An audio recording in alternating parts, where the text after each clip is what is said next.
મોરબીની અંદર વજેપર ગામ છે એની સીમ વિસ્તારમાં તારીખ 12/8/18ની આગલી રાત્રિ એટલે 11મીની રાત્રિ એક ઘટના બનેલી. એમાં 3 લોકોના મર્ડર થયા અને એ વખતે 12 આરોપીઓ સામે નામજોગ ફરિયાદ આપવામાં આવેલી. એ 12 આરોપીઓ સામે કેસ ચાલ્યો અને સામે ક્રોસ કમ્પ્લેન હતી.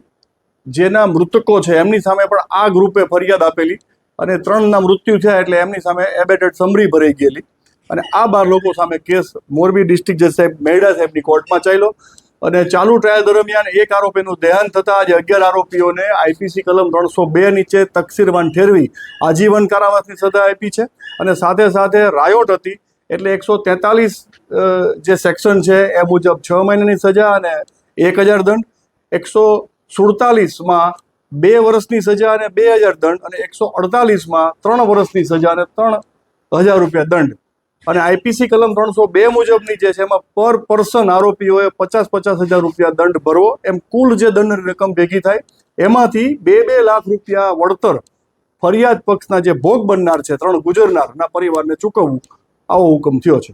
હતા કે જે બનાવ બને છે પ્રી પ્લાન મર્ડર હતું. બધા જ આરોપીઓ 6 મોટરસાયકલમાં હથિયાર ધારણ કરીને બનાવવાળી જગ્યાએ આવ્યા છે. એ નજરે જોનાર 2 વિટનેસ છે એને આખી ઘટના જોઈ છે અને એને જુબાની આપી છે.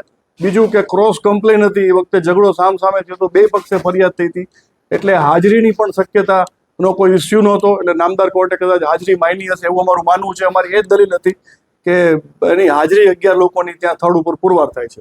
રૂકસાનાબેન દિલાવર ખાન પઠાણ અને અમારે જે ઝઘડો થયો હતો એના વિશે એના અત્યારે જે ચુકાદો આવ્યો એનાથી અમે સંતુષ્ટ છીએ અને જાની સાહેબ અમારા માટે ખૂબ લડ્યા છે અને એ એના કર્તવ્યોનું ખૂબ પાલન કર્યું છે અને પૂરી લગનથી લડ્યા છે. એમ કહેવાય બનાવમાં મારા પપ્પા એક્સપાયર થઈ ગયા હતા, મારો ભાઈ એક્સપાયર થઈ ગયો હતો અને કાકાનો દીકરો ભાઈ એક્સપાયર થઈ ગયો હતો એટલે એનો આજ ચુકાદો આવ્યો છે. અમે કેસ કર્યો હતો એનો અને એનાથી અમે સંતુષ્ટ છીએ. જમીન બાબતે અમારો ઝઘડો થયો હતો એના બાબતનો કેસ હતો.